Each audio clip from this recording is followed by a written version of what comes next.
Someone asked, is it really just the belief in being limited? The belief in being the mind-body that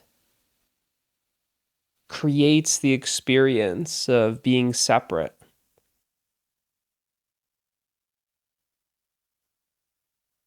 It was questioning, it feels like something deeper than a belief.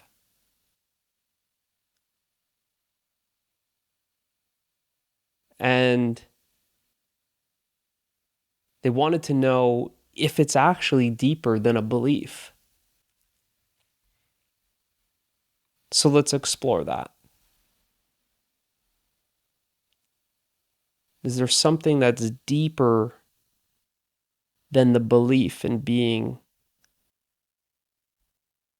the body, mind? Because this belief in being limited, being just this body, mind, is the core belief. It's the root, this belief in being me, the body, mind. That's the root of all beliefs. Now, is there something deeper than this belief? Yes. But it's not a belief. That which is deeper than this belief could be said as it's before the belief. Is there something before this belief? Yes. It's your true nature. It's you, what you truly are.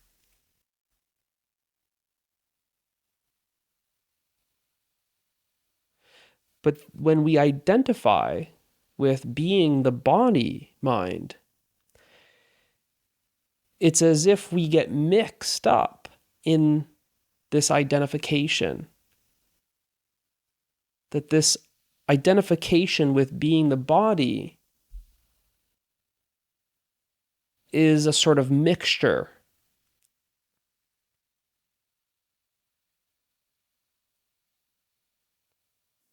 Which makes it very compelling. Because what we truly are is just the pure I am. So this I am is actually not a thought, but it's the pure experiencing, the pure awareness, the pure consciousness that you are.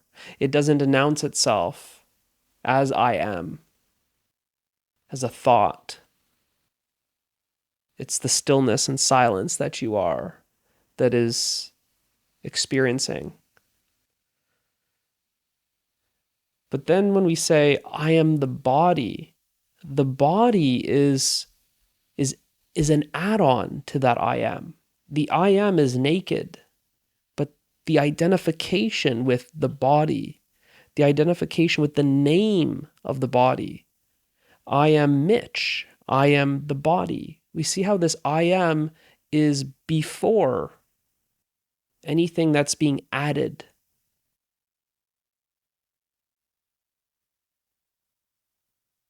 So here we see that this identification, this belief in being the body, is the core belief, the root belief. That which is deeper is the reality that you are, the experiencing that you are. That is your true nature. And it's impersonal.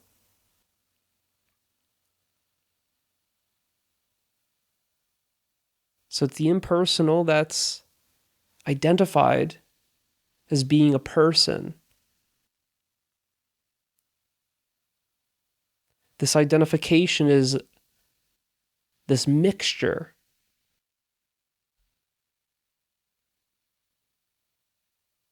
There's this pure knowing, which is silence and stillness.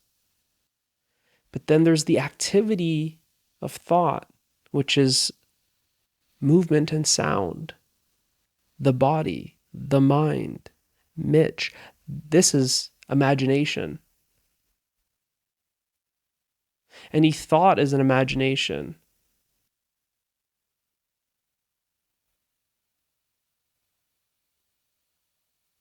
Now, the questioner was asking more so in the sense that it's deep because it really feels like I'm the body.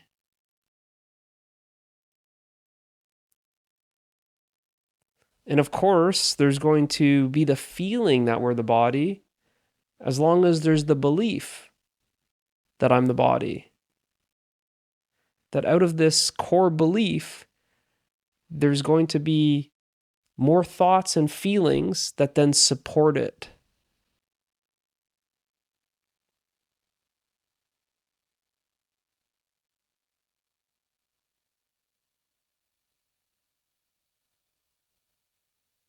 Now, on this journey of disidentifying,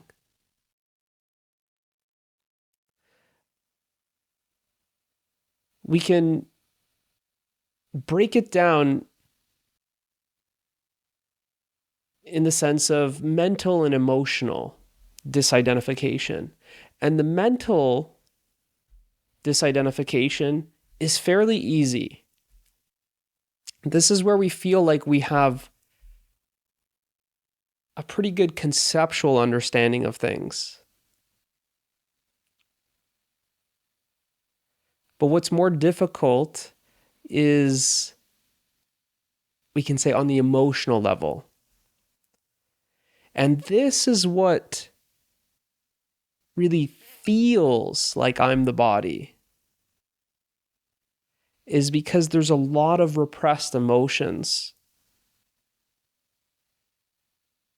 Now, a repressed emotion is an emotion that you are unaware of. And it's these repressed emotions that we can say are more of an emotional identity. So I don't want to get too intellectual here and really pick this apart.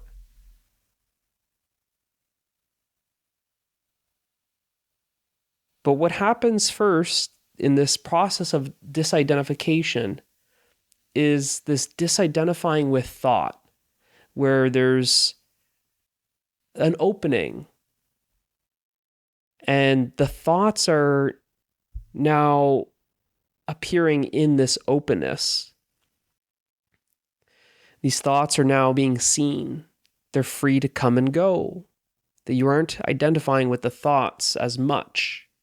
So there's what I usually call is more of an experience of freedom from the thoughts.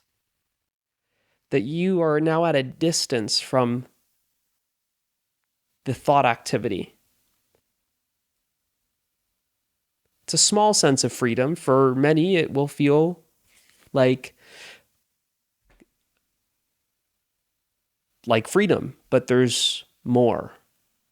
Because there's still identification that's sort of hidden in the emotions that we are unaware of. And these are the emotions that we, one, don't know about, and we don't know about them because they're so repressed.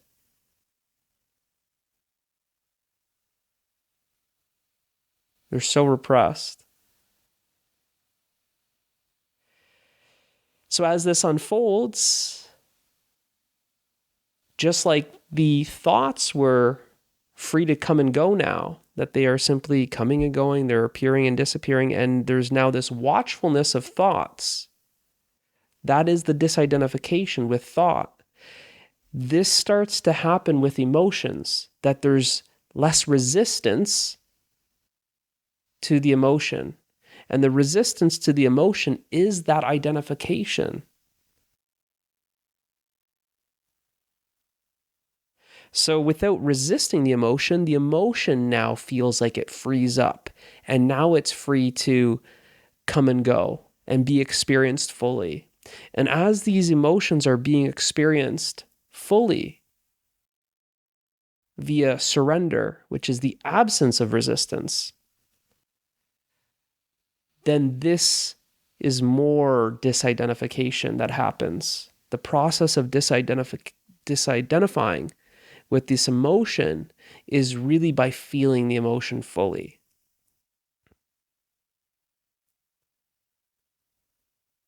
And this is experienced as even more freedom. So there's a sort of mental liberation, liberating from thoughts, and there's sort of a emotional liberation, being free from the emotions. But really being free from the emotions is being free to feel the emotion fully. Just like being free from the thought is to experience all thoughts fully, to not resist certain types of thoughts, to just simply allow all thoughts to be, allow all emotions to be. Because the identification is really the activity of seeking and resisting. We're seeking the good emotions and resisting the bad emotions. So typically what really feels very compelling, like, no, I really feel like I'm this body, is what the questioner is sort of alluding to is it feels deeper. It feels deeper because there's still identification.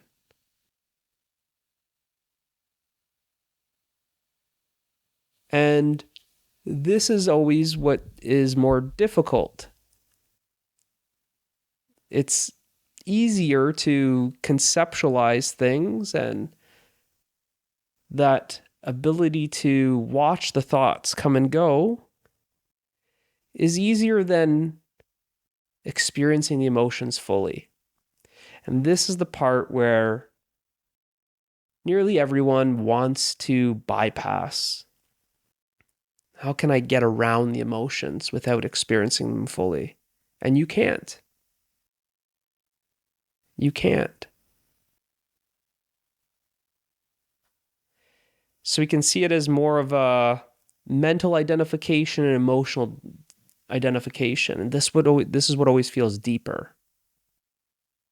It's in these emotions that we don't want to feel, like shame and grief, anger, failure, apathy, resentment. Like these emotions is where there's still that identification. Because we don't want to feel these emotions fully, there's still the sustaining of the identity. Give you an example. This is what makes it very difficult for one to feel that grief fully, because there's an identification with perhaps the loved one. That identification of the loved one. That loved one is supporting the identity. Who am I without my partner or my parent who passed away? I can't just let go of them, because if I let go of them, if I fully experience that loss and let go of them fully, who am I? So you see, it's very interconnected in this way.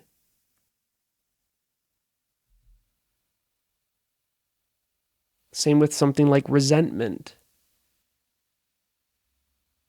where I feel like I've been treated unfairly and I'm blaming someone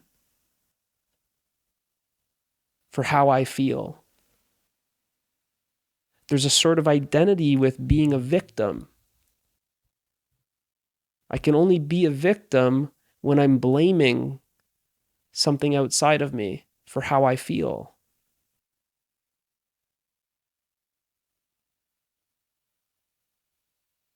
And if I let go of that resentment, it's a lot like letting go of who I think I am. So in a way, there's almost like what appears to be a holding on to these emotions, which is really a holding on to this identity.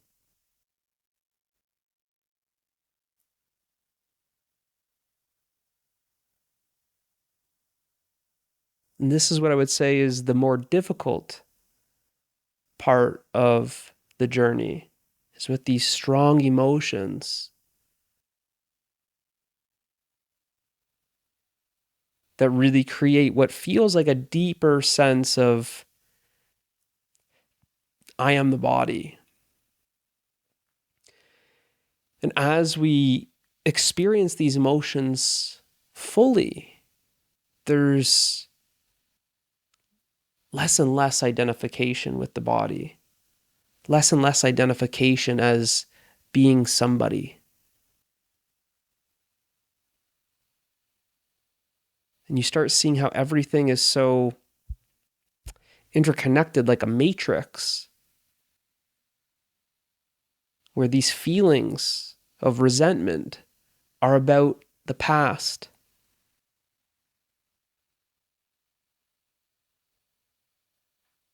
Or this fear of what could happen, all of this worry is about the future. I can't let go of the worry because that would be letting go of the future. And I can't let go of the resentment because that would be letting go of the past. And if I let go of the past and I let go of the future, who am I? Who are you without a past and a future? You see, you're not who you think you are without past and future, because who you think you are literally is past and future.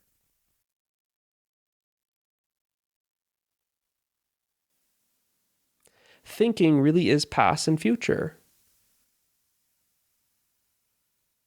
This remembering who I think I am, projecting it, creating a future, is this activity. This reflection, projection, reflection, projection, reflection, projection is this activity. And it's this activity that we are identified with. It's this activity that is appearing to be a separate self.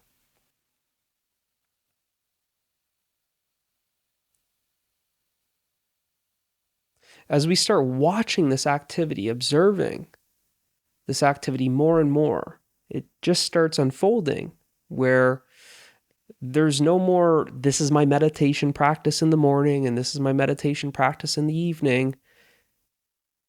That these boundaries, the start of meditation, the end of meditation, meditation practice 1, meditation practice 2, all of these boundaries start to blur and your life is the meditation. Meditation is not what you do, it's what you are. This watchfulness is ever present where you're watching the thoughts appear and disappear. You're watching the emotions come and go. You're watching everything change. And this is when you aren't identified with that content. That you're simply observing it, witnessing it, but you're not involved with it. In this sense, involved with it is being identified with it. Like the witness of a crime is not involved in the crime, it's just simply witnessing. Like this, you're able to witness the coming and going of thoughts and emotions. sense perceptions. And you aren't identified as it.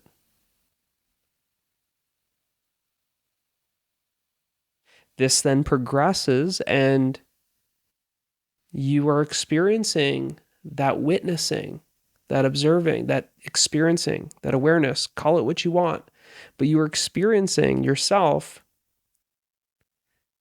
in the absence of the changeful content.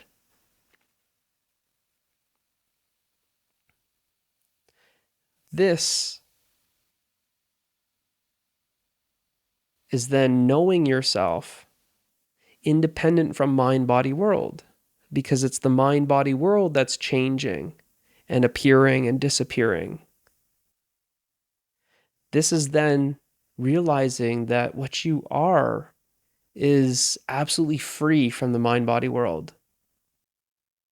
That what you are has always been free from the mind-body world. It's just this activity of thought and feeling that's obscuring your true nature, which is why that identification with the body still feels strong. There's still a veil, sort of say. The veil of the emotions, that when the emotions are here, there's identifying with it.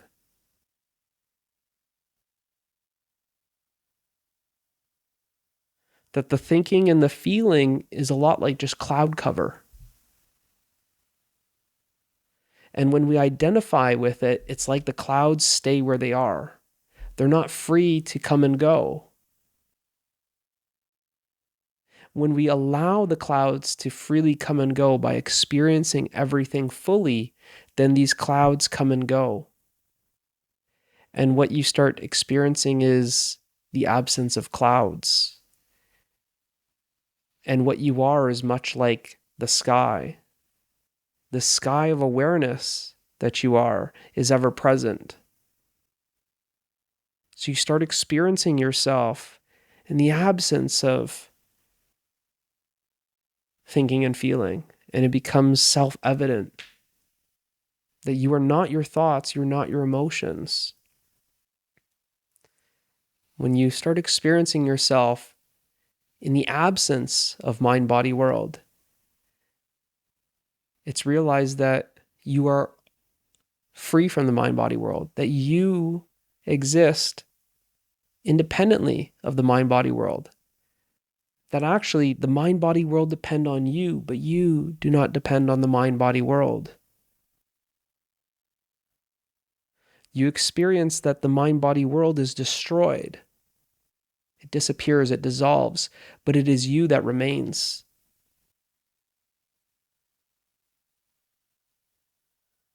This is the end of identifying with the body, because it's obvious that you are not the body if you are experiencing the absence of the body. And to experience the absence of the body, it means that you, the pure awareness, the pure knowing, the pure experiencing, is ever present. That you are present in the absence of the mind-body world. How can you be only the body if you are present when it is absent? This is knowing yourself. This is you revealing yourself to yourself within yourself. This is liberation. It's the end of suffering. Hopefully this helps. I'll see you in the next one.